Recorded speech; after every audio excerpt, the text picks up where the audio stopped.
This is Chris Nielsen with Breaking It with Fear. I have the pleasure to have Pattie Grimm with me today. And Pattie's going to share with us some stories about breaking it with fear. But I wanted Pattie to introduce herself to this audience first. Thank you for being here, Pattie. Thank you, Chris. It's a great pleasure to connect with you again. My name is Pattie Grimm. I'm an author, speaker, trainer, coach, and I now call myself a women's advocate because that's sort of what I'm trying to dedicate this part of my life to. I came out of the corporate world. I worked for a large California bank. I went from a part-time teller in college to a vice president in charge of customer and people excellence by age 28. My first jump with fears, I actually had this great secure job at the bank and I had this on the fast track career, and I quit that job and started my own company. Wow. So I took that leap of faith that I was going to make it. And I had my company for over 10 years. What made you take that leap? You know, what it sounds like a great track you were on. You were already being a leader in what you're doing. What made you take that leap? Well, part of what made me take the leap was what I realized is I looked around at all the careers that were around me in the bank, and I didn't want any of them. My executive vice president actually told me, "What job do you want? You can have any of them." And I told him none of them. And I said, here's my passion. My passion had become really making a difference in the world and leading organizations and people through change and beyond fear to take the actions they need to take that leap of faith to move forward. So I took that leap of faith. My father thought I was crazy. I bet. He was 45 years with Southern California Edison, right? I mean, for his daughter to have this great career and just leave, he thought I was crazy. And for me, I was compelled to do what I was doing in this one organization to try and maybe do something in a larger perspective. So I had that company for 10 years. I love that. And, you know, I think a lot of people don't look into the future and see where they're going. They just keep going one step after another. And then you wake up one day and go, how did I get here? Yes. Right? People wake up in their 40s and 50s and 60s and say, I've been in this career for 30 years and I don't like it. Because they were afraid to take that leap of faith. And so obviously you realized what you didn't want. What, like with your dad saying you're crazy to do it, you got a wonderful job now. What were all these fears you overcame that allowed you to do that? Or was it just the passion so strong for what you wanted to do that just pulled you through all those fears? The passion was so strong, it pulled me through the fears. And I think I use the word courage a lot, which I think you probably do as well, is courage isn't the absence of the fear.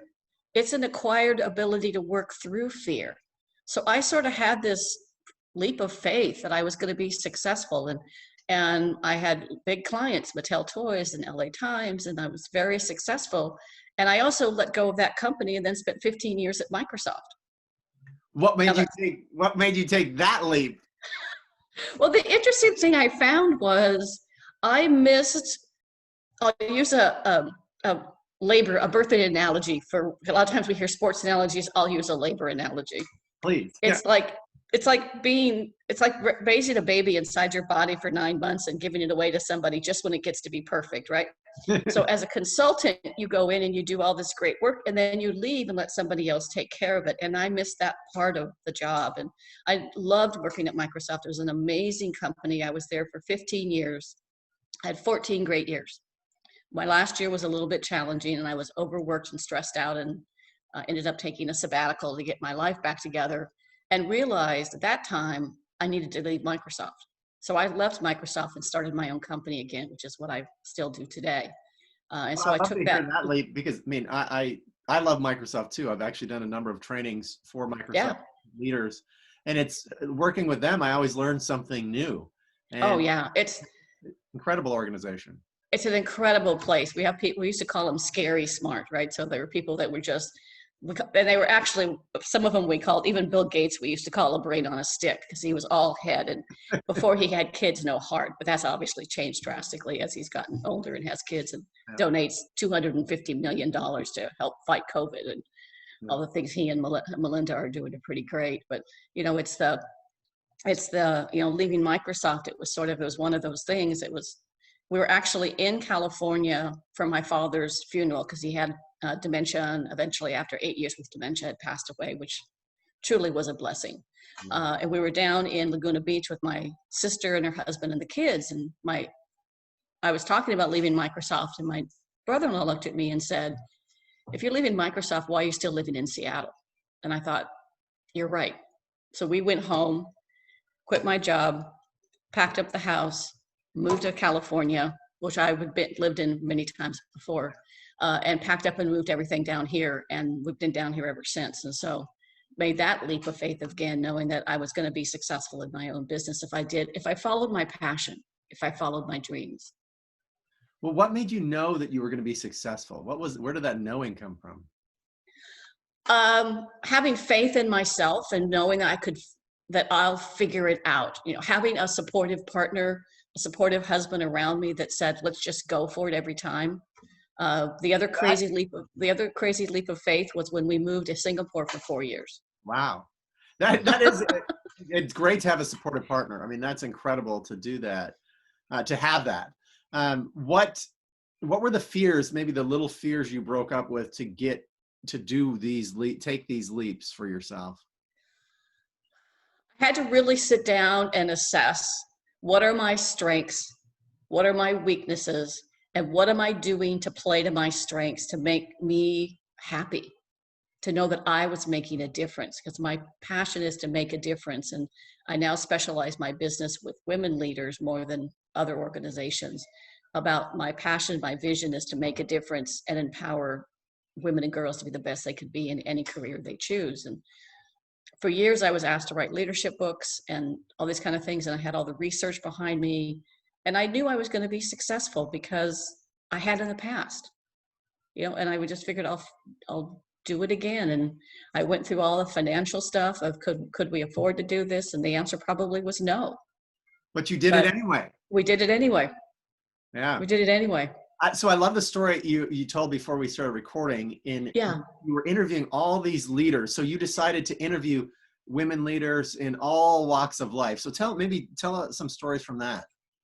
Yeah, I would say that when I had always been doing leadership training, people would always ask me to write a leadership book, and I didn't want to be just another leadership book on the shelf. And so when I left Microsoft, I got motivated to write a book for women leaders, and I did, and I'll tell you about the title in just a minute. But in that process, I interviewed 3,200 women and men leaders on what makes great women leaders. And Wait, I want to pause for that. 3,200 people.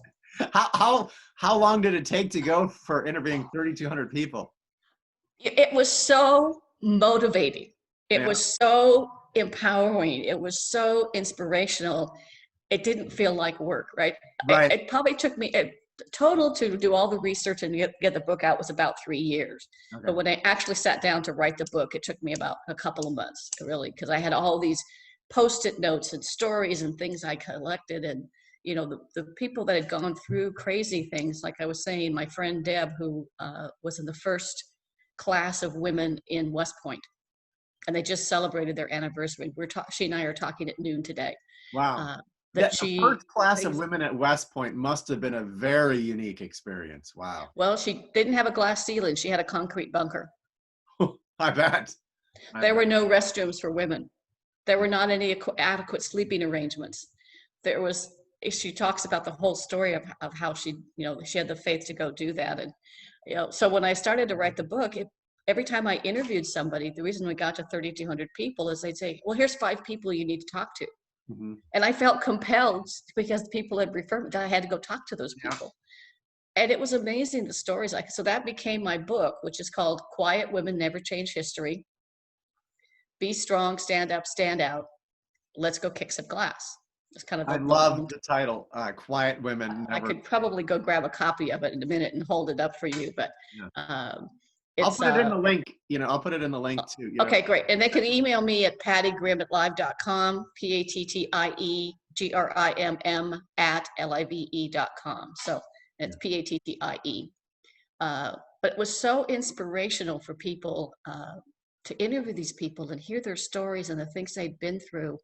And what I found was interesting in regards to fear, especially when talking with women, was many times fear is what holds women back from not going after the brass ring, not going after the career of their dreams, not going after the partner, the significant other, the husband, wife, whoever their partner is, not going after that is held back by fear.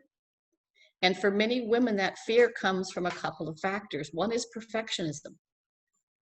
We don't think we're good enough. There's actually research that shows if a woman sees a job and has 10 characteristics or 10 requirements for the job, and she has 9 of them, she won't apply.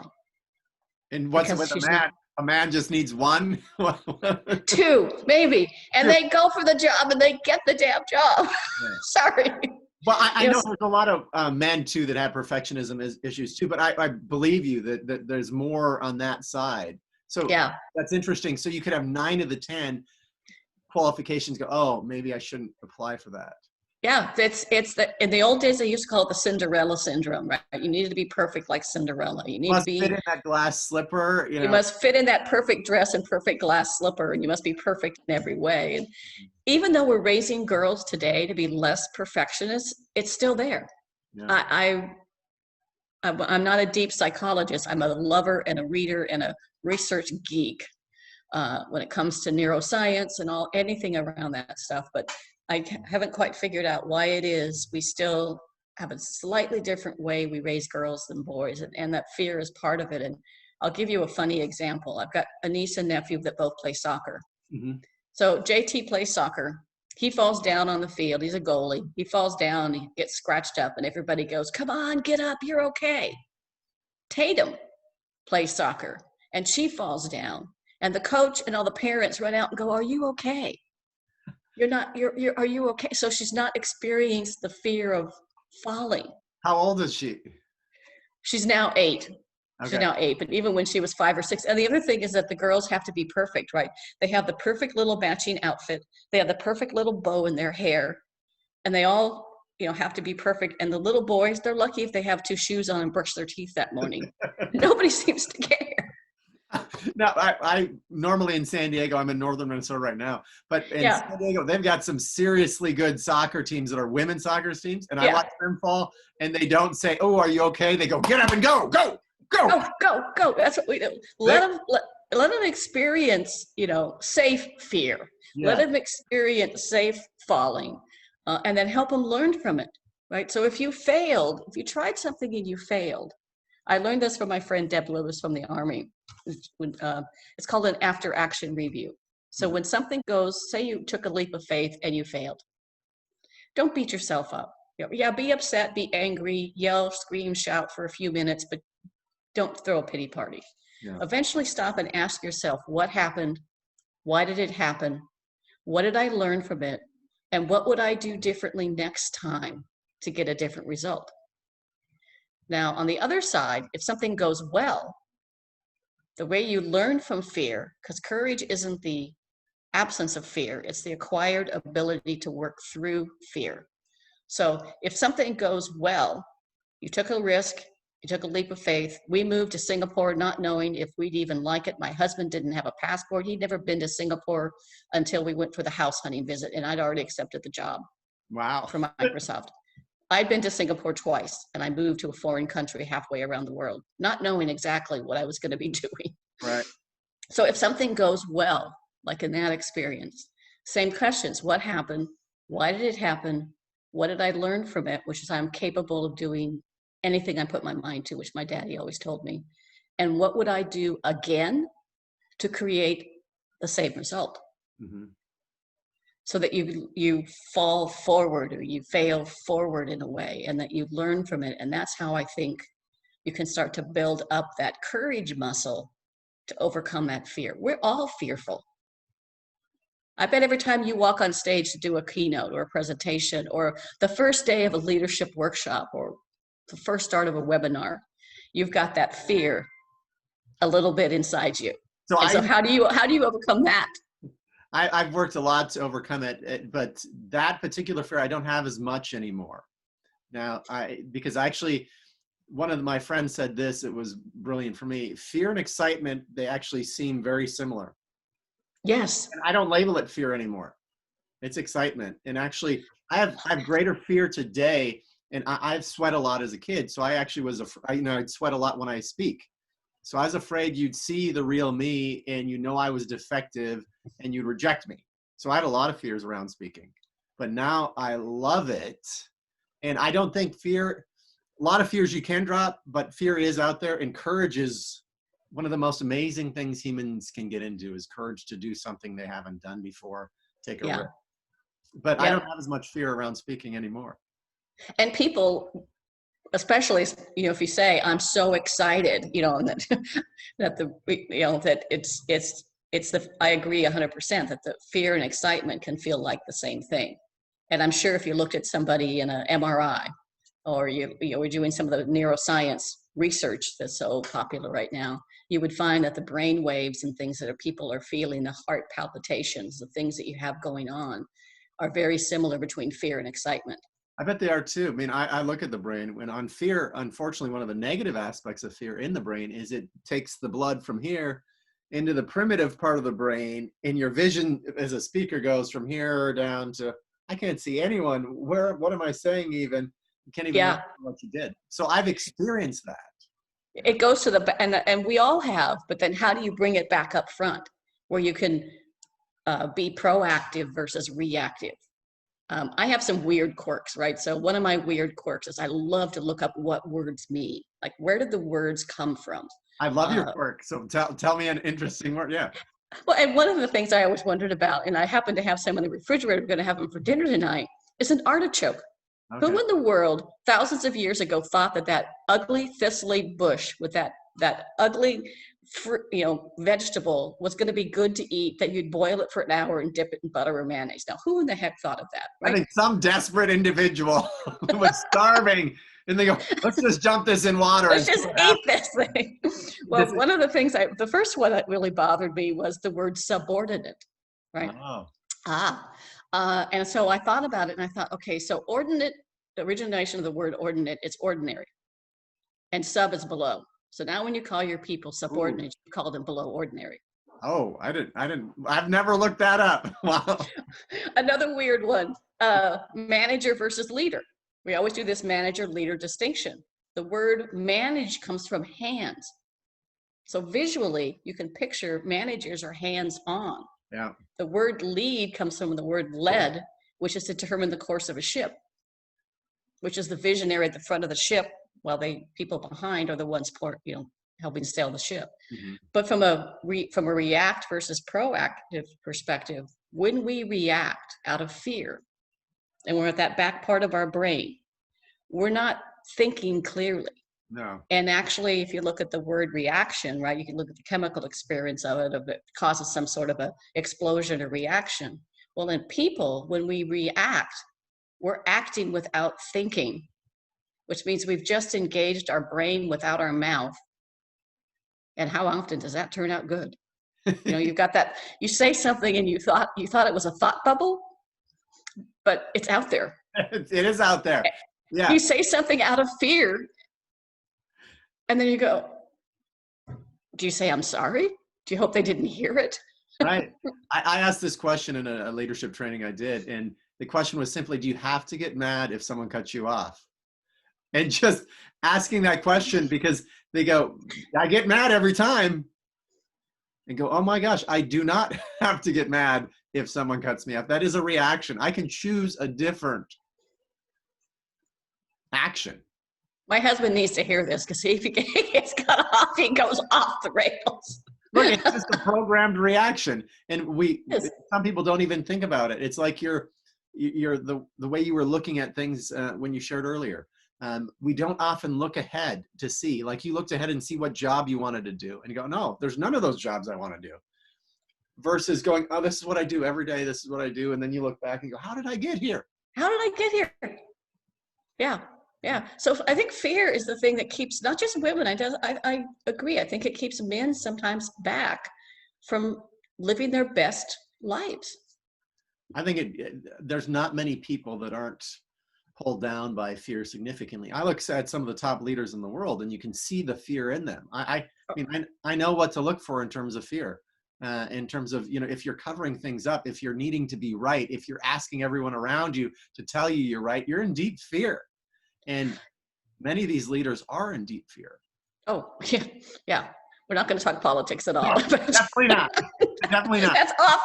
That's off the category. Yeah. No. But I agree. I mean, I think there's many leaders that are afraid to sweat, or afraid people see them sweat, whether that be physically or, that they don't have all the answers. And I think there's actual research that shows that people respect leaders more who have a few fatal flaws or a few things they're willing to say, I'm simply not good at this. And that's why I've hired Joe or Joan or Chris or Patty. I bring in talent around me to round out my strengths, but also to round out the areas where I'm not as strong. And that to me is leadership. That's why Bill Gates for so many years had Steve Ballmer running sales and marketing.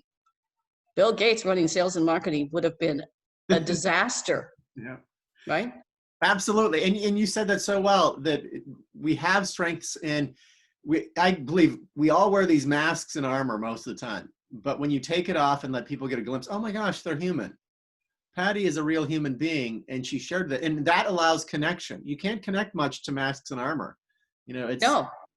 And when we know they're a real human being, that makes all the difference in the world. We're more likely to follow them. We're more likely to connect to them.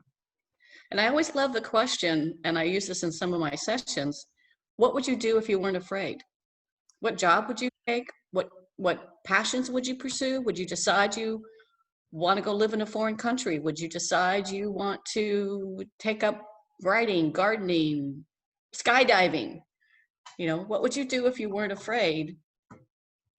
And then take a small step.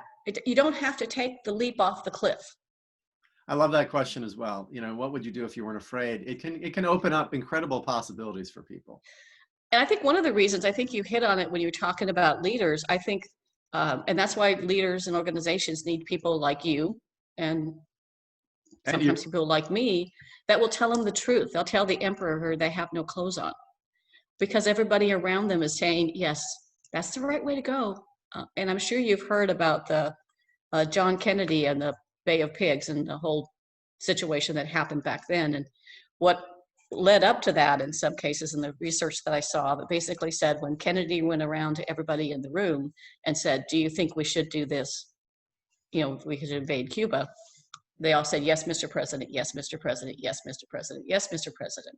And eventually we were able to manage to work out of it.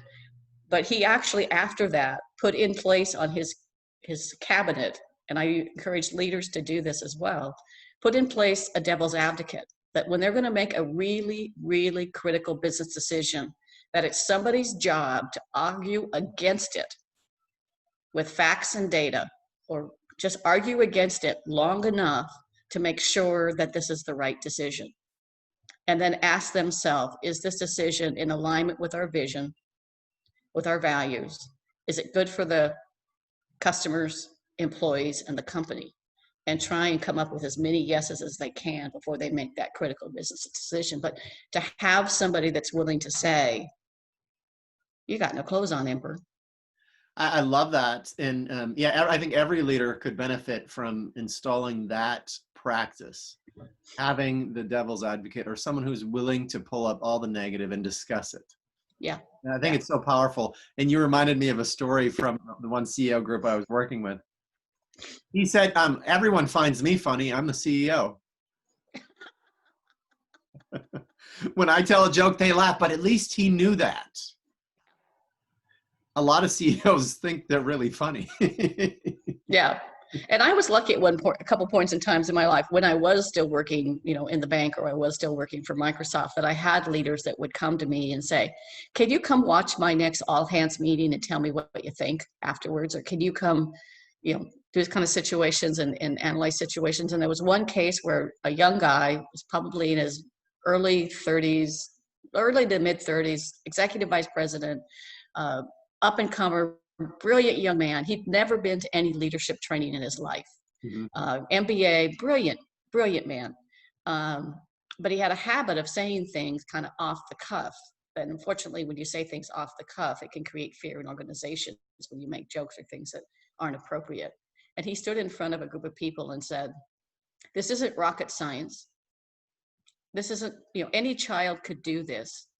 And basically in the course of his presentation, he called them childish and stupid.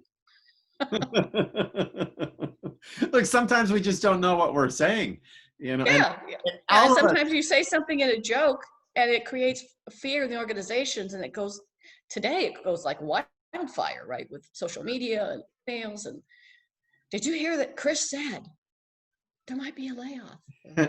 We might not be hiring everybody back after the COVID virus. Right. And that creates fear in the organization. So you need to be truthful. You need to be real as you can and share the facts and help your people have the courage to do what's right. Because organizations have to be innovative. They've got to have courage. And people need that too.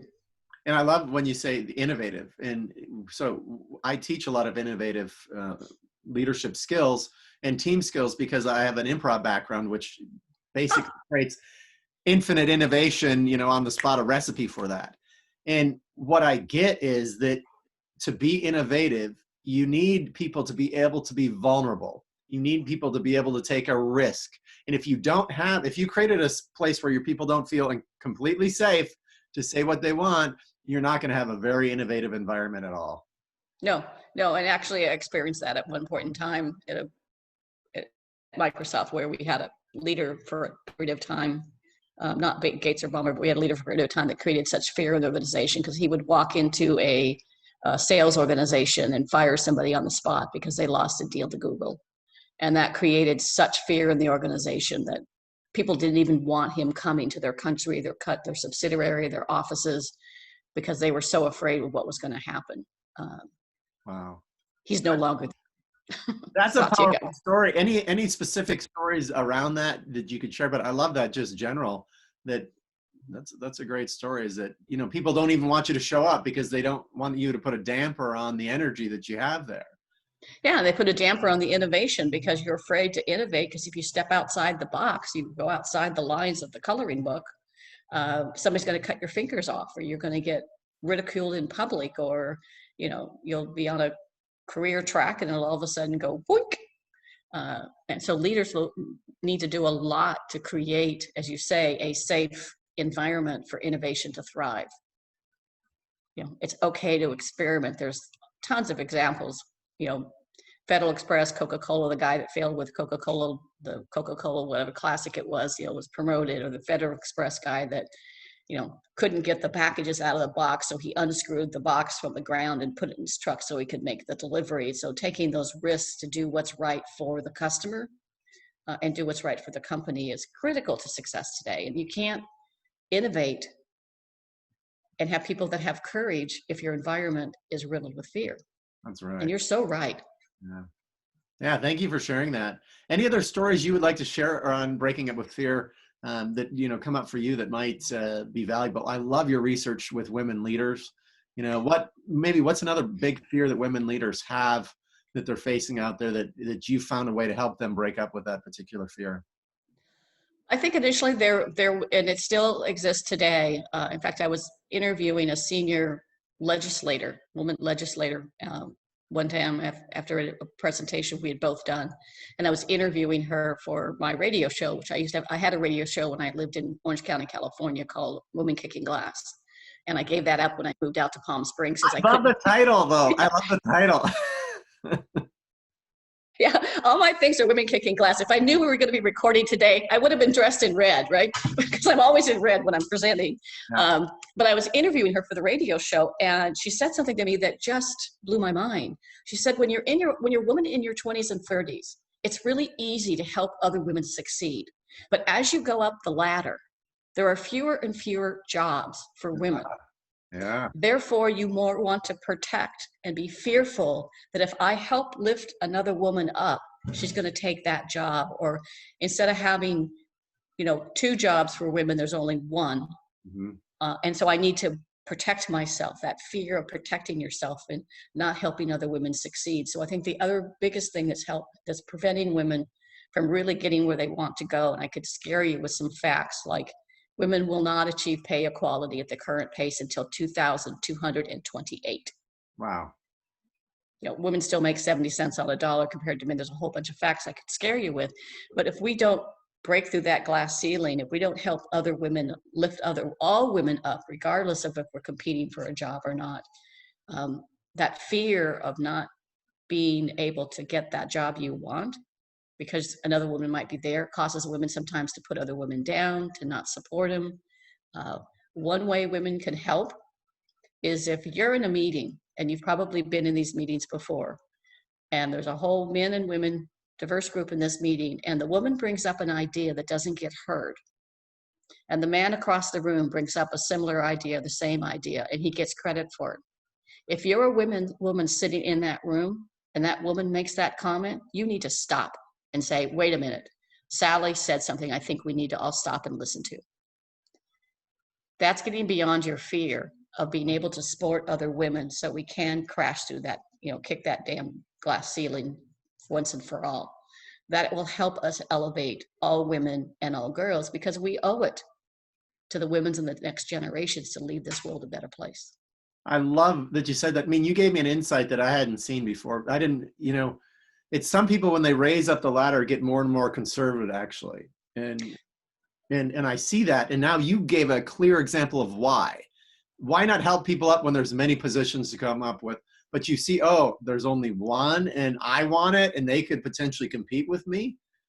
Maybe I don't help them then. Yeah. What I get to is, I've been very much programmed in scarcity, as I think most of the world has, with this I'm not good enough, I'm not enough programming that's sent out there. But when you come from abundance, you become so much more attractive as a leader. You may miss out on that one position, but some other company might say, oh my gosh, we want her.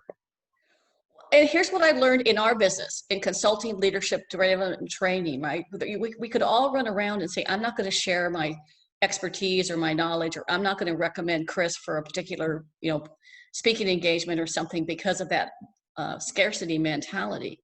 But I've actually found that there's more out there and there's more abundance, that I might be the right speaker for something and you might be the right speaker for somebody. But if we help each other, we create that abundance and we create that community of people who are willing to lift everybody up. Absolutely. Pattie, I'm so with you. And this has been such a joy for me. How can people reach you if they want to reach you?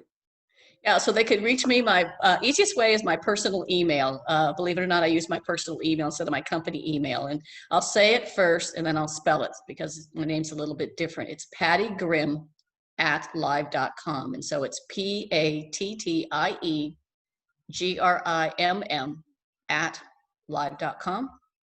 And I'll put that in the notes in the description okay. as well, so people will see that right below this video. Yep. And if folks reach out to me, I have a couple free webinar things I'll send out to people. If they reach out to me, I'll give them a link to some things. Men, I apologize that the things I've been recording lately are for women, but I have a Be Bold, Not Bossy, How to Be an Assertive Woman Leader 30-minute webinar I'll send out to folks that reach out to me. It works for men too. It's just I'm constantly talking about women. So the same characteristics apply about confidence, courage, absence of fear, doing what's right, being assertive, not aggressive. All those principles apply to men and women. So men, you're welcome to reach out to me as well. Thank you so much, Pattie. You are awesome. I mean, I could actually spend all day talking to you, I can tell. I love your stories. I love the wealth of over the years that you've acquired and interviewing 3,200 women leaders. And because I get with women leaders, they've been put under even more pressure than men in many different ways. So I love that unique angle, that take that you can bring, that expertise you can bring to stuff. And I love what you shared too.